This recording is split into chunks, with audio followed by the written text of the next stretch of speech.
India market invest মাইন্ডসেটে আপনাদের স্বাগত। যারা চ্যানেলে নতুন এসেছেন তাদেরকে বলবো প্লিজ চ্যানেলটাকে সাবস্ক্রাইব করবেন, একটা লাইক করবেন, বেল আইকনটা প্রেস করবেন। দেখুন আপনাদের লাইক কিন্তু আমার মোটিভেশনটাকে বাড়িয়ে দেয়, তো প্লিজ একটা লাইক করবেন।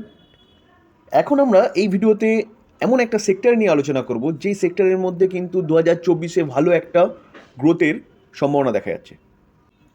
এই সেক্টরটা কিন্তু 2024-এর মধ্যে অনলি ফর 2024-এর মধ্যে অর্থাৎ এক বছরে কিন্তু আপনাকে ডবল বা তার বেশি কিন্তু প্রফিট বানিয়ে দিতে পারে। দেখুন দিতে পারে, আমি সম্ভাবনার কথা বলছি। তো কেন বলছি সেটা ডিটেলসে আলোচনা করব, কারণ সেরকমই কিন্তু একটা গ্রোথ দেখা যাচ্ছে এই সেক্টরের মধ্যে। চলুন ডিটেলসে আলোচনা করা যাক।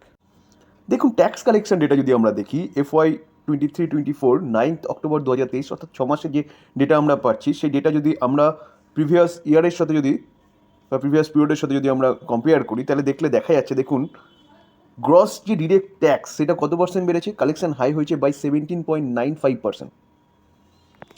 এবং ডিরেক্ট ট্যাক্স কালেকশন যেটা বলছে সেটা কিন্তু বেড়েছে কত, 21.82%। তাহলে ট্যাক্স বাড়ছে মানে কি, যে মানুষের ইনকাম বাড়ছে।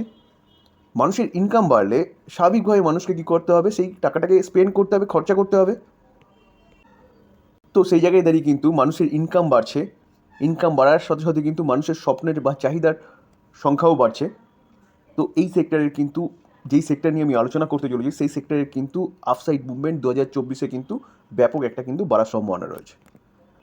তার পাশাপাশি আরেকটা যদি ডেটা দেখি, দেখুন ইউএস ফেড কী বলছে, 2024-এ কিন্তু তারা 3বার, আপাতত যা নিউজ আসছে সে অনুযায়ী বলছি, 3বার কিন্তু রেট কাট করতে পারে। তো রেট কাট করতে পারে মিনস তাহলে কিন্তু বাজারে লিকুইডিটি বাড়বে, আর রেট কাট করার সঙ্গে সঙ্গে কিন্তু যে লোন সেই লোনের কিন্তু প্রাইস কম হয়ে যাবে। এবার আপনি বলতে পারেন স্যার এখান তো ইউএস ফেড হচ্ছে রেট কাটের কথা বলছে, আমাদের আরবিআই তো বলছে। দেখুন যদি ইউএস ফেড যদি রেট কাট করে তাহলে আমাদের আরবিআইকেও কিন্তু রেট কাট করতে হবে। তাহলে যদি রেট কাট না করে তাহলে ভারতীয় ইনভেস্টাররা কিন্তু বা ভারতীয় যারা ইনভেস্টমেন্ট করে আছে তারা কিন্তু ভারত থেকে বেরিয়ে গিয়ে ইউএসএ বেরিয়ে যাবে। তো এটা হচ্ছে একটা কী বলুন তো, মানে সামঞ্জস্য বজায় রেখে চলতেই হবে। আজকে যদি ভারত যদি রেট কাট করা আগের থেকে শুরু করে দেয় তাহলে কী হবে, তাহলেও কিন্তু ব্যালেন্স নষ্ট হবে। তো সেই জায়গায় দাঁড়িয়ে ব্যালেন্সটাকে বজায় রাখতে গেলে কিন্তু ফেড যদি রেট কাট করে তাহলে ভারতকেও কিন্তু রেট কাট করতে হবে। তো সেই জায়গায় দাঁড়িয়ে যদি ফেড রেট কাট করে তাহলে আরবিআইও রেট কাট করবে। তো ইউএসের সাথে সাথে কিন্তু ভারতেও কিন্তু লিকুইডিটি আসবে মার্কেটে। আর লিকুইডিটি মার্কেটে আসলে কিন্তু মার্কেট তো মানে আমাদের নিফটি তো চরচর করে উঠবে, এই সেক্টর তার দ্বিগুণ তিনগুণ বেশি কিন্তু চরচর করে উঠবে।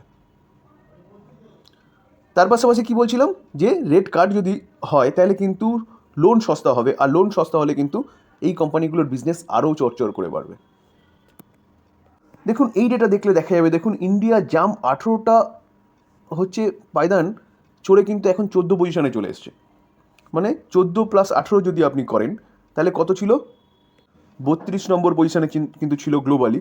এখন সেটা কততে এসছে, 14 অর্থাৎ 14 নম্বর গ্লোবালি পজিশনে কিন্তু চলে এসছে। ঠিক আছে, কিসে, দেখুন অ্যানুয়াল হোম প্রাইস মুভমেন্ট। ঠিক আছে, তাহলে বুঝতে পারছেন তো আমি কোন সেক্টর নিয়ে কথা বলছি। এতক্ষণে মোটামুটি আপনারা আন্দাজ পেয়ে গেছেন আমি কোন সেক্টর নিয়ে কথা বলছি, রিয়েল এস্টেট সেক্টর নিয়ে কথা বলছি। দেখুন আমরা সাধারণত দেখতাম কি, যে ফেস্টিভ্যাল সিজন যেটা অলরেডি শেষ হতে এসছে, তো সেই সময় কিন্তু দিওয়ালির সময় বলুন, এই টাইম পিরিয়ডে কিন্তু কী থাকে, রিয়েল এস্টেটের বিভিন্ন রকম কোম্পানিগুলো কিন্তু বিভিন্ন রকম অফার দেয়। এবার কিন্তু কোনো রকম কোনো অফার ছিল না, কোনো কোম্পানি কোনো রকম কোনো অফার ছিল না। অপরন্ত কী হচ্ছিল, অপরন্ত কিন্তু কন্টিনিউয়াসলি হচ্ছে প্রাইস বাড়ছিল। ঠিক আছে, তারা হাই করছিল কিন্তু প্রাইসটাকে। তো সেই জায়গায় দাঁড়িয়ে কিন্তু এই যে সেক্টর, এই সেক্টরে কিন্তু ব্যাপক একটা আপসাইড মুভমেন্ট কিন্তু সম্ভাবনা রয়েছে 2024-এ। যেই প্যারামিটারগুলো দেখালাম সেই প্যারামিটারের উপর বেস করে কিন্তু বলছি। দেখুন আমি ডিসক্লেমার আগের থেকে দিয়ে রাখি যে আমি কোনো বাই রেকমেন্ডেশন দিচ্ছি না, আমি জাস্ট এই সেক্টরের 2024-এ ব্যাপক একটা আপসাইড মুভমেন্টের সম্ভাবনা দেখছি, সেগুলো নিয়ে আপনাদের সাথে ডিসকাস করছি। যদি ভালো আপনারা বোঝেন তাহলে আপনারা অ্যানালাইসিস করবেন, এবং অ্যানালাইসিস করে কিন্তু সেই স্টকগুলো বাই করবেন বা সেল করবেন, সেটা পুরোপুরি আপনাদের ব্যাপার। কারণ আমি কোনো সেবি রেজিস্টার্ড কোনো পার্সন নই যে আপনাকে বাই কল দেবো বা সেল কল দেবো। ঠিক আছে, দেখুন রিয়েলিটি ইন্ডেক্স যেটা রয়েছে নিফটির, সেই ইন্ডেক্সটা দেখলে দেখা যাবে, দেখুন আগের দিন অর্থাৎ ফ্রাইডেতে কোম্পানিটা ইন্ডেক্সটা কত পার্সেন্ট, 2.5%-এর ওপরে কিন্তু আপসাইড মুভমেন্ট দেখিয়েছে। আমরা যদি দেখো 5 দিনে দেখি তাহলে 5 দিনে ফ্ল্যাট রয়েছে, ওকে ঠিক আছে। আমরা যদি 1 মাসে দেখি, 1 মাসে দেখলে দেখা যাবে 7-8% প্রায় আপসাইড মুভমেন্ট দেখিয়েছে। 6 মাসে দেখলে দেখা যাবে 50%। আমরা যদি 1 বছরে দেখি তাহলে 1 বছরে দেখলে দেখা যাবে 81%। তো নেক্সট 1 বছরে, অর্থাৎ আপনি যদি এখন থেকে দেখেন যে আজকে আমরা যে ভিডিওটা বানাচ্ছি, আজকে 25 তারিখ, তো আপনি 26 তারিখে মার্কেট ওপেন হবে, 26 তারিখ থেকে নেক্সট ইয়ার 26 তারিখে যদি আপনি দেখেন, তা আমার যদ্দূর প্রেডিকশন বলছে এই সেক্টর কিন্তু ডবলের বেশি কিন্তু প্রফিট বানিয়ে দেবে। ঠিক আছে, কারণ দেখুন এখনও রেট কাট হয়নি, এখনই হচ্ছে কোম্পানিটা, এই সেক্টরটা কিন্তু 1 বছরে 81% কিন্তু রিটার্ন দিয়ে দিয়েছে। বুঝতে পারছেন তো?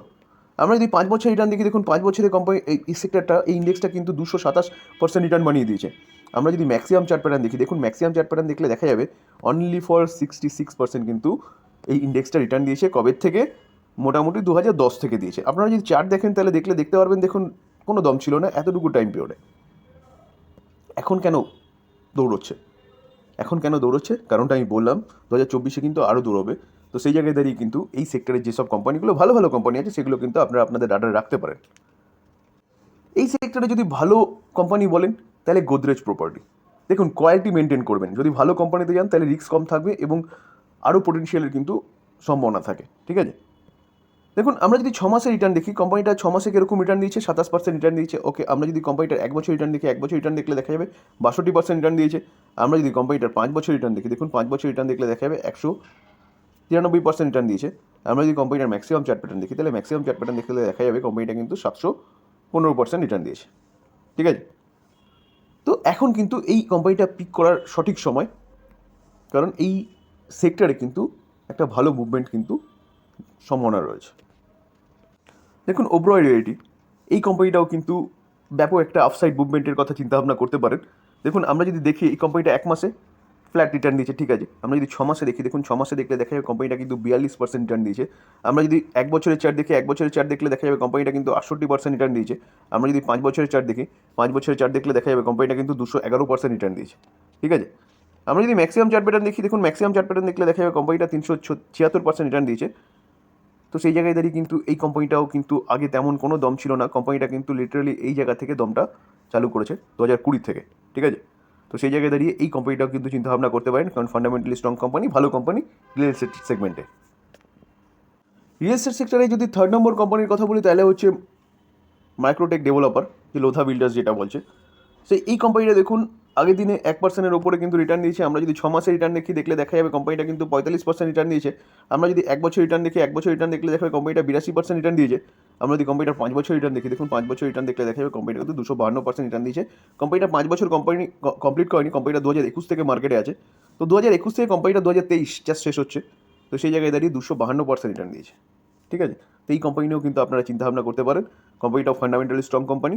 যদি কোম্পানিগুলো সম্বন্ধে আরও ডিটেলসে যদি ভিডিও দরকার হয়, তাহলে কিন্তু কি কমেন্টসে কিন্তু জানাতে পারেন, বা এটাও কমেন্ট করতে পারেন কার কার কাছে এই রিয়েল এস্টেট সেক্টরে কোন কোন কোম্পানিগুলো রয়েছে। ঠিক আছে, 4 যে কোম্পানি নিয়ে আলোচনা করবো সেই কোম্পানির নাম হচ্ছে ডিএলএফ। ডিএলএফও কিন্তু ওয়ান অফ দ্য বেস্ট হচ্ছে এই সেগমেন্টের। আমরা যদি এই কোম্পানিটা 6 মাসে রিটার্ন দেখি, দেখুন 6 মাসে অ্যাপ্রক্সিমেট 50% কিন্তু রিটার্ন দিয়েছে। আমরা যদি 1 বছরের চার্ট দেখি, দেখুন 1 বছরের চার্ট দেখলে দেখা যাবে 93% রিটার্ন দিয়েছে। আমরা যদি কোম্পানিটার 5 বছরের চার্ট দেখি, 5 বছরের চার্ট দেখলে দেখা যাবে এই কোম্পানিটা কিন্তু 302% রিটার্ন দিয়েছে। অর্থাৎ কোম্পানিটা 5 বছরে প্রায় 3 গুণের উপরে কিন্তু রিটার্ন বানিয়ে দিয়েছে। তো সেই জায়গায় দাঁড়িয়ে কিন্তু এই কোম্পানিটারও চিন্তাভাবনা করতে পারেন। 2024-এ কিন্তু এই কোম্পানিটাও অনলি ফর 2024 এই কোম্পানিটাও কিন্তু আপনাকে ডবলের ওপর কিন্তু টাকা বানিয়ে দিতে পারে। 5 নম্বর যে কোম্পানি নিয়ে আলোচনা করবো সেই কোম্পানির নাম হচ্ছে প্রেস্টিজ স্টেটস হচ্ছে প্রজেক্ট লিমিটেড। এই কোম্পানিও কিন্তু চিন্তাভাবনা করতে পারেন। দেখুন আগের দিনে অর্থাৎ 22 তারিখে ফ্রাইডে কোম্পানিটা কিন্তু 4%-এর উপরে আপসাইড মুভমেন্ট দেখিয়েছে। কোম্পানিটা যদি 1 মাসে রিটার্ন দেখলে দেখা যাবে 1 মাসে কিন্তু 15-16% রিটার্ন দিয়েছে।